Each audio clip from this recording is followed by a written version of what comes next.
მრავალი მიზეზია იმისა, თუ ადამიანი რატომ ვერ წვდება და რატომ ვერ იგებს ქრისტიანობას. მრავალი მიზეზია.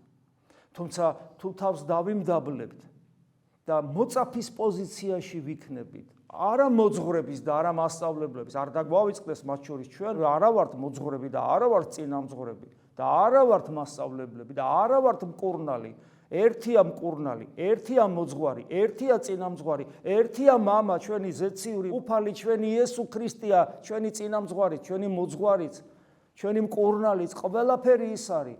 ჩვენ იმდენად ვართ ამგვარად სახელდებულნი, რამდენადაც ეს სჭირდება ეკლესიური ცხოვრების წესრიგს. თორე სინამდვილეში ის არის ჩვენ სახარების სიტყვები, ხო არ უნდა დაგვავიწყდეს, რომ მხოლოდ ის არის და ჩვენ არაფერი ვართ. ამიტომ ჩვენ უნდა მოусმინოთ და ჩვენ უნდა მუდამ მოწაფის პოზიციაში ვიყოთ. თქვენ მოწაფენი ჩემნი ხართ. მოწაფენი ვარ ჩვენ. და ვსწავლობთ სულ. და თუ რამეს ვასწავლით, არა ჩვენი ბრძნობით და არა როგორც მოძღვარნი და არა როგორც მასწავლებელნი, არამედ როგორც ქრისტეს სიტყვის გამავრცელებელნი.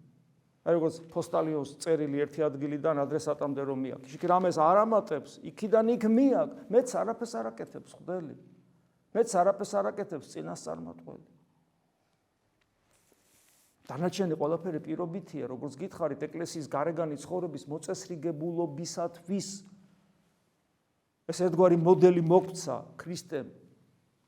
ეკლესია როგორი უნდა იყოს, როგორც ძველ აღთქმაში მოსეს მისცა მოდელი, როგორ უნდა ყოფილიყო ძველი აღთქმის ტაძარი, ქორების თაზე, მიეცა მოსეს ღმერთისგან და იმის მიხედვით ჯერ კარავის სახე ჰქონდა და მერე სოლომონმა აშენა.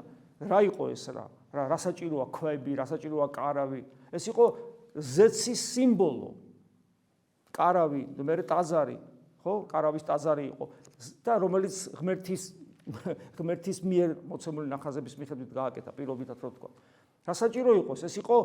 ეს იყო სიმბოლო ზეცისა.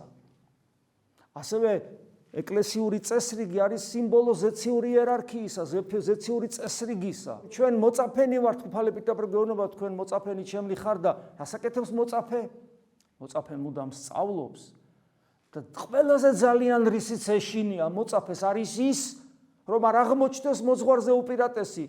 არავინ არის მოძღვარზე უპირატესი, როგორც უფალი ამბობს.